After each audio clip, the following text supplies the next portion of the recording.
வணக்கம். ஆப்ஷன் ட்ரேடிங்ல வாங்குறவங்க ஏன் அடிக்கடி தடுமாறுறாங்க? ஜெயிக்கிறதுக்கு நம்ம மனநிலையை எப்படி மாத்திக்கிறது? அத பத்தி தான் இன்னைக்கு பார்க்க போறோம். வாங்க உள்ள போலாம். முதல்லயே ஒரு முக்கியமான விஷயத்த புரிஞ்சுக்கணும். நீங்க ஒரு ஆப்ஷன் பையரா இருந்தா, நீங்க நினைச்ச மாதிரி பிரைஸ் மேல போயே ஆகணும். வேற வழியே இல்ல. ஆனா ஒரு ஆப்ஷன் செல்லருக்கு 2 அட்வான்டேஜ் இருக்கு. ஒன்னு, நீங்க நினைச்ச மாதிரி பிரைஸ் மூவ் ஆகுறது. இன்னொன்னு ரொம்ப முக்கியமானது, டைம் போக போக பிரீமியம் கரையும் பாத்தீங்களா? அதுதான் டைம் டிகே. இதுதான் இங்க இருக்கிற பெரிய கேம் சேஞ்சர். சரியா? இந்த ஒரு சின்ன வித்தியாசம் தான் நம்மள முதல் பகுதிக்கு கூட்டிட்டு போகுது. அதாவது வாங்குபவரோட சங்கடம். ஏன் ஆப்ஷன் பாயருக்கு ஆரம்பத்துல இருந்தே கொஞ்சம் கஷ்டமா இருக்குன்னு பார்க்கலாம். இப்போ உங்களுக்கு ஒரு நேரடியான கேள்வி. ஒரு பையர், ஒரு செல்லர். இதுல யாருக்கு ஜெயிக்கிற வாய்ப்பு ஜாஸ்தின்னு நினைக்கிறீங்க? சும்மா ஒரு நிமிஷம் யோசிச்சு பாருங்களேன். இந்த சார்ட்டை பாருங்க. ரொம்ப சிம்பிளா புரியும். ஆப்ஷன் பையரோட வெற்றி ஒரே ஒரு விஷயத்த நம்பிதான் இருக்கு, பிரைஸ் மூமெண்ட். ஆனா செல்லருக்கு அப்படி இல்ல. அவங்களுக்கு 2 வாய்ப்பு இருக்கு. ஒன்னு பிரைஸ் மூமெண்ட், இன்னொன்னு அந்த டைம் டிகே. சோ கணக்குப்படி பார்த்தா செல்லருக்கு ஜெயிக்கிறதுக்கு 2 மடங்கு வாய்ப்பு இருக்கு. இதுதான் ஒரு ஆப்ஷன் பையர் சந்திக்கிற முதல் பெரிய சவால். சரி, இந்த கணக்கு மட்டும் பிரச்சனை இல்ல.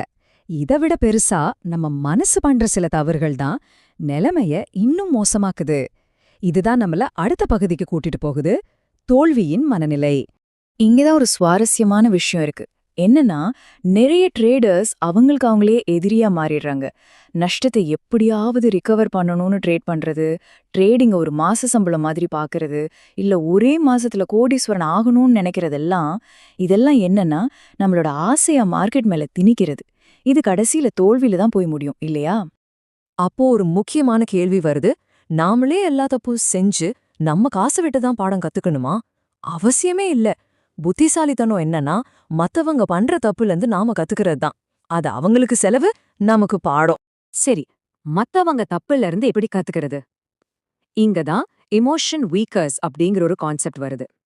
அதாவது இந்த ட்ரேடிங் தவறுகளோட ஒரு மொத்த உருவம்னு வச்சுக்கோங்களேன். இவங்க யாரு?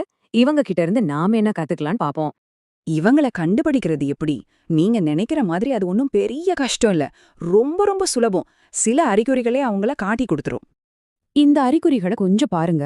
சனி ஞாயிறு வந்தா ட்ரேடிங் இல்லையேன்னு ஒரு மாதிரி சலிப்பா உணர்றது. ஒரு பிளானும் இல்லாம கிரிப்டோ ஃபாரெக்ஸ்னு எங்க பெரிய மூவ் இருக்கோ அங்க தாவறது. அப்புறம் பாத்தீங்கன்னா ஒரு 2-3 மாசத்துக்கு ஒரு தடவை கண்டிப்பா ஒரு பெரிய நஷ்டம் வரும். ட்ரேடிங்னா வெறும் நம்பர்ஸ் கேம்னு நம்புறது.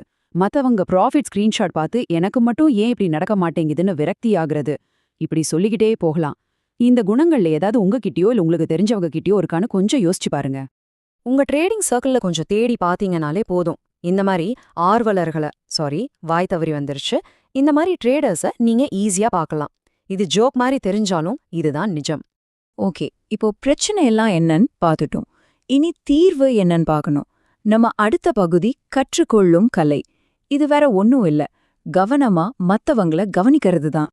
மறுபடியும் சொல்றேன், இந்த ஐடியா ரொம்ப முக்கியம்.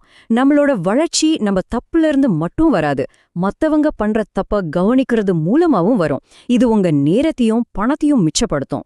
இது சும்மா தியரி இல்ல. இங்க பாருங்க, இது ஒரு நிஜமான உதாரணம். ஒருத்தர் வெறும் 7 மாசத்துல 17 லட்சம் ரூபாய் நஷ்டம் பண்ணிருக்காரு. இந்த நம்பரை பாருங்க. இதுதான் அந்த இமோஷன் வீக்கர் மனநிலையோட உண்மையான வலி நிறைந்த விளைவு. இதோ இன்னொரு உதாரணம். இன்னொருத்தர் 4 மாசத்துல 13 லட்சம் ரூபாய் லாஸ் பண்ணிருக்காரு. பாருங்க, இந்த இழப்புகள் எவ்ளோ சீக்கிரமா எவ்ளோ பெருசா வரும்னு இது நமக்கு தெளிவா காட்டுது. இந்த தப்புகள்ல இருந்து நம்ம பாடம் கத்துக்கிட்டே ஆகணும். சரி, இந்த தப்புகள்ல இருந்து பாடம் கத்துக்கிட்டு நாம எப்படி ஒரு புது சக்சஸ்ஃபுல்லான பாதைய உருவாக்கலாம், அத நம்ம கடைசி பகுதியில பார்க்கலாம். இந்த 3 ஸ்டெப்ஸ் ஃபாலோ பண்ணுங்க. ரொம்ப சிம்பிள். 1, உங்க சர்க்கிள்ல